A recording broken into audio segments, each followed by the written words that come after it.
Comment ne pas craquer ? Larmes, cris, chantage, insolence, nos enfants ont très bien identifié ce qui avait le don de nous faire plier. Au fil des jours, ils sont, sans conteste, devenus experts dans l'art et la manière de nous résister et de nous faire céder. D'ailleurs, beaucoup de parents cèdent juste après avoir dit non. Est-ce grave ? C'est ce que nous allons voir ensemble dans ce nouveau podcast. Bonjour, je m'appelle Amélie, bienvenue chez Famille Épanouie, le podcast qui vous permet de profiter d'un quotidien serein et épanouissant en famille sans vous épuiser ni vous effondrer. Depuis 2015, on accompagne les mamans à travers nos programmes comme Maman Épanouie ou d'autres ateliers thématiques à cultiver leur bien-être grâce à des prises de conscience et à des concepts qui sont très simples à mettre en place. Je suis également l'auteur du journal de gratitude, mon journal Maman Épanouie, dont vous trouverez la référence dans la description de ce podcast ou de cette vidéo si vous la regardez sur YouTube. Et si vous appréciez ce podcast, eh bien la meilleure façon de le soutenir et donc de me soutenir, c'est de lui prendre le temps de lui mettre une note de 5 étoiles sur la plateforme de podcast que vous utilisez et peut-être aussi, pourquoi pas, un petit commentaire sur ce qu'il vous apporte. Alors, céder ou ne pas céder ? Est-ce qu'il y a une attitude et une posture qui soient meilleures qu'une autre ? Très souvent, on cède par fatigue, par épuisement, par lassitude, par manque de conviction, par envie d'arrêter de faire pleurer l'enfant aussi, ou crier l'enfant, ou pour aussi tout simplement passer à autre chose. Et qu'est-ce qui se passe juste après ? Eh bien, on a cette tendance à culpabiliser. On culpabilise d'avoir cédé. Et qu'est-ce qu'on se dit ? On se dit, est-ce que l'enfant, en fait, va comprendre si on cède et qu'est-ce qui va se passer dans sa tête ? On pense qu'il s'y retrouve pas, on pense qu'on a mal agi, parce que du coup on a été faible. Pour nous, on a été faible parce qu'on a cédé par faiblesse, parce qu'on a manqué d'énergie, de temps, de disponibilité, d'accueil. Qu'en vrai, dans notre tête, dans notre idéal, on aurait voulu faire autre chose. Mais on n'a pas pu faire autre chose. Parce qu'il y avait tout un tas de choses, tout un tas de raisons qui nous a poussés à dire oui, ou en tout cas à donner raison, entre guillemets, à l'enfant, suite à quelque chose. Et du coup, on a peur, on a très peur que l'enfant profite de cela et abuse de nous. Et on a très peur qu'il le reproduise sans cesse et qu'il sache très bien au bout d'un moment que finalement c'est ce comportement-là qui va entraîner le fait qu'on va céder. Et le vrai problème à ça, c'est que la colère que vous créez envers vous-même, par peur de perdre la face devant les autres, ou même son conjoint, eh bien cette colère en fait, elle vous rend impatiente, elle vous irrite, elle vous emporte, elle vous fait mettre en colère pour un oui ou pour un non, dans des moments où finalement vous auriez très bien pu garder votre calme. Mais vous n'y arrivez pas, vous n'y parvenez pas, parce que vous avez été en colère d'avoir cédé. Parce que finalement, vous n'aimez pas céder. Au fond de vous-même, si je sais pas, si on prend un exemple et que par exemple votre enfant vous lui dites ok on mange à midi et qu'à 11h45 ils viennent vous voir pour manger quelque chose, vous allez dire non. Enfin souvent, en tout cas dans l'esprit, dans la morale collective, on dit non, bah non on va manger dans 15-20 minutes là donc non on ne mange pas avant. Et en vrai si l'enfant a très très très très faim, oui vous risquez de lui donner quelque chose. Moi en tout cas je sais que maintenant c'est admis, avant de manger ils peuvent manger une pomme. C'est ok, ils peuvent manger une pomme ou une poire, ou selon la saison, un fruit de saison. Mais en tout cas, c'est ok qu'ils mangent quelque chose si vraiment ils ont trop faim. Et en plus, manger un fruit avant de manger, bah, c'est plutôt bon. Ok, ils le mangeront pas à dessert, mais c'est pas grave, ils l'ont mangé avant. Donc finalement, céder, ça ne comporte pas que des choses négatives. Et vous allez voir, parce que donc non, on n'aime pas céder, mais au fond de nous, et pour tous les autres qui sont autour de nous, ça peut être notre conjoint, parce que très souvent on n'est que dans ce cercle familial avec notre conjoint, mais ça peut aussi évidemment être quand on est avec des proches, des amis ou de la famille ou quoi que ce soit, eh bien on a ce sentiment d'avoir perdu. Et donc ça on n'aime pas, parce qu'on n'a pas envie de perdre. Et on a encore moins envie de perdre face à son enfant. Parce que dans les consciences collectives, l'enfant, malheureusement, est encore inférieur à l'adulte. Et donc c'est l'adulte qui doit avoir le dessus sur l'enfant. Et ça, tant que ça sera ancré dans les croyances collectives, eh bien, vous ramerez face à ce sentiment d'avoir perdu. Alors, évidemment, la première chose que je vais vous inviter à faire, c'est se détacher de cette pression environnementale, que ce soit le conjoint et ou les proches. Parce que soyons clairs et soyons conscients, soyons honnêtes, même devant son conjoint, on n'aime pas perdre. On n'aime pas perdre la face, d'autant plus quand le conjoint n'est pas dans une éducation à l'écoute des besoins de l'enfant et du rythme de développement de l'enfant. Alors c'est d'autant plus dur. Parce que l'adulte va, enfin le conjoint, notre conjoint ou notre conjointe, va nous renvoyer à notre faiblesse. Et on ne veut pas paraître faible. Donc, se détacher de la pression environnementale, alors évidemment, ça va prendre du temps, évidemment, mais ça va vous permettre d'agir uniquement selon vous-même et pour vous-même, en fonction de votre éducation, en tout cas de votre idée de l'éducation, de vos valeurs, et surtout de ce que vous pouvez faire à l'instant T. C'est très important d'avoir cette notion-là de qu'est-ce que vous pouvez faire à l'instant T. Et ça, c'est important de le mettre dans cette dynamique quand vous êtes face au fait de céder ou pas. Et bien en fait, qu'est-ce que vous êtes en mesure de faire? Parce qu'on n'a pas tous les jours la même énergie. Un jour, vous allez dire non, par exemple au bout de chocolat après le déjeuner, et puis le lendemain, et ben vous serez si fatigué que vous ne pourrez pas lutter. Ou alors, peut-être que vous aussi, vous en aurez envie. Et c'est ok. Ne vous flagellez pas pour si peu, on va voir dans quelques minutes pourquoi, mais je veux dire, c'est important aussi de prendre en compte ce qu'il est possible de faire à l'instant T. Parce qu'on n'a pas tous les jours la même énergie, les mêmes capacités, les mêmes convictions, qu'il y a des jours où ça va super bien, qu'on est bien reposé, qu'on est génial, qu'on est en force, qu'on se sent extraordinaire, et puis il y a d'autres jours où on n'a pas le moral, on est un petit peu recroquevillé sur soi-même, et dans ces moments-là, ça va être plus dur. Et c'est ok. Il faut savoir juste identifier ces moments-là, et les jours où ça va pas, ne luttez pas. Parce que si vous luttez, vous risquez simplement, encore une fois, de casser quelque chose entre vous et votre enfant. Donc ces jours-là, quand vous savez que vous n'êtes pas au top de votre forme, soyez plus fluide, ayez plus de lâcher prise, ayez plus de lest sur la corde. Ne faites pas en sorte qu'elle soit toujours tendue, parce que vous savez que la première qui la fera rompre, ça sera vous. Donc quand on veut pas perdre, ça sert à rien de donner le bâton pour se faire battre. Donc par exemple, les jours où vous êtes pas au top de votre forme, ne vous embarquez pas dans des choses tout simplement sur lesquelles vous savez que vous allez peut-être pouvoir céder, tout simplement. Et encore, parce que pour moi, le fait de céder n'est pas si négatif que ça, on va y revenir dans quelques instants.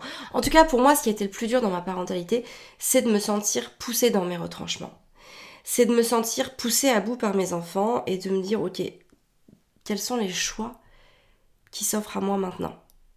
Je sais que si je continue dans ma démarche, si je m'entête, si je ne cède pas, ça va être hyper compliqué parce que je vais me retrouver non alignée avec ce que je veux faire. Peut-être qu'il va falloir que je crie, peut-être qu'il va falloir que je punisse, peut-être qu'il va falloir que je fasse du chantage, peut-être qu'il va falloir que je menace, peut-être qu'il va falloir que je m'énerve, enfin, toutes ces choses-là que je ne veux pas faire.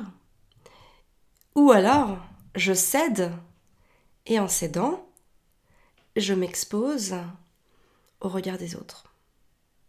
Et au fait qu'ils ne vont pas approuver mon comportement.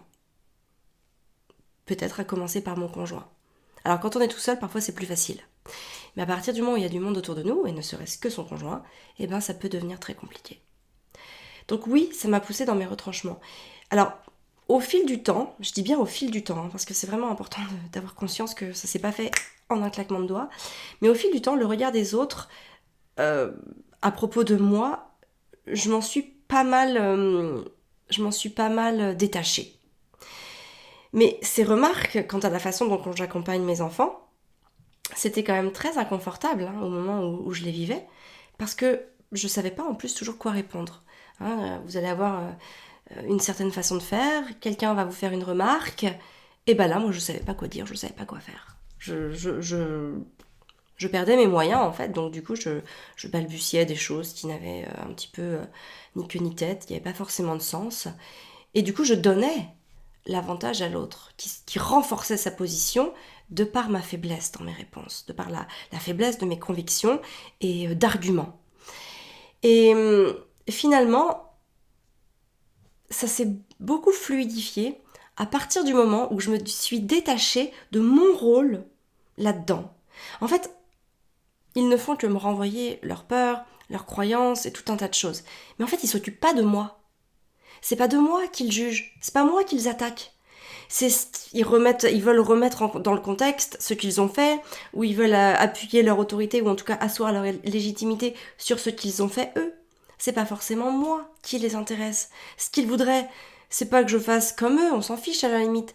C'est juste que je leur donne raison sur ce qu'ils ont fait. Et en me voyant perdre mes moyens, finalement, je leur donnais raison sur ce qu'ils avaient besoin d'entendre. Donc, en fait, pour me détacher du regard des autres, ce que j'ai commencé à faire, c'est que quand ça devient trop compliqué avec mon enfant et que je suis dans un lieu public ou que j'ai pas envie de perdre la face tout simplement, eh bien en fait le réflexe que j'ai maintenant, c'est je câline mon enfant, je le prends dans mes bras, je lui propose un câlin. Pourquoi ? Parce que aux yeux des autres, dire non puis dire oui, c'est un signe de faiblesse. Mais dire non puis faire un câlin, peut-être en s'écartant ou en prenant un temps plus ou moins long, et dire oui, eh ben, ça fait diversion. Donc comme ils font plus le lien entre le fait que j'ai dit non et le fait que je dise oui, ben ça change tout. Donc prenez ce temps vous aussi peut-être de faire un câlin à votre enfant, de le câliner, peut-être de vous écarter, et quand vous revenez, en fait, essayez d'avoir réglé le problème tous les deux, voilà, comme ça vous êtes tranquillou, et quand vous revenez, il n'y a plus de problème, et les gens en fait sont passés à autre chose. Ou peut-être qu'ils auront remarqué, mais ils vont pas remettre de l'huile sur le feu, parce que c'est passé. Et si jamais ils en remettent, deuxième super parade, et là j'ai vraiment appris à le faire en conscience, et du coup maintenant j'en use et j'en abuse un petit peu même, à chaque fois qu'on me fait une réflexion ou une remarque négative, eh bien je pose tout simplement la question, et alors ? Et alors ?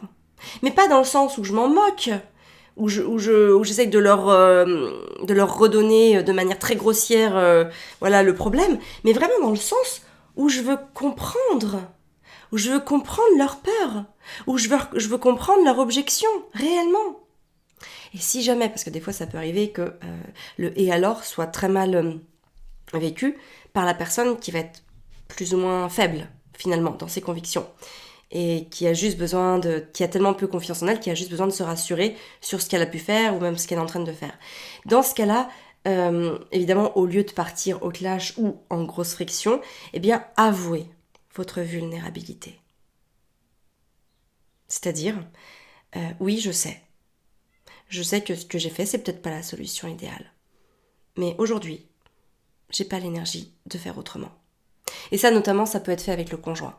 Peut-être pas avec les autres, voilà. Mais quand vous sentez que c'est assez fragile dans votre quotidien avec votre conjoint et que, par exemple, il va vous faire une réflexion justement sur le fait que vous allez céder à un des caprices de votre enfant, et là, vous dites à votre conjoint, oui, je sais.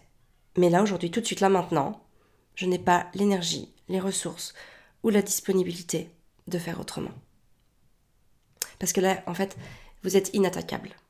Quand vous avouez cette vulnérabilité, votre conjoint, il peut rien faire, il peut rien vous dire. Il va pas continuer à vous enfoncer. Il va juste prendre en plus en compte le message que peut-être que vous êtes fatigué, que vous avez besoin de repos, que vous avez besoin de lâcher prise. Mais en tout cas, il pourra pas réenchaîner. Parce que le vrai problème, en fait, c'est que très souvent, quand on vient nous faire une réflexion, on fait volte-face. Et on laisse les témoins de ces scènes dans l'incompréhension. Je parle notamment avec votre conjoint, il va vous dire non mais t'aurais pas dû céder, et patati et patata. Et vous, en fait, pour pas perdre la face, vous allez vous justifier. Et vous allez chercher par je ne sais quel stratagème farfelu à vous donner raison. Et votre conjoint, lui, il va bloquer là-dessus. Parce qu'il comprend bien que ça n'a ni queue ni tête vos arguments. Donc en fait, vous allez vous embrouiller. Ça va partir au clash, ça va partir en fusion. Alors que si vous lui dites « Oui, je sais, j'aurais peut-être dû rester sur ma position », on dit bien peut-être, parce qu'encore une fois, c'est pas quelque chose d'induit, mais aujourd'hui, je n'ai pas eu l'énergie. Et en fait, tout ça, ça prend complètement son sens quand on sait, plus que tout au monde, que céder à son enfant n'est pas une fin en soi, mais qu'au contraire. C'est fondamental de céder à son enfant. Pourquoi ? Parce que c'est en cédant Et uniquement en cédant à son enfant que vous allez lui apprendre à céder.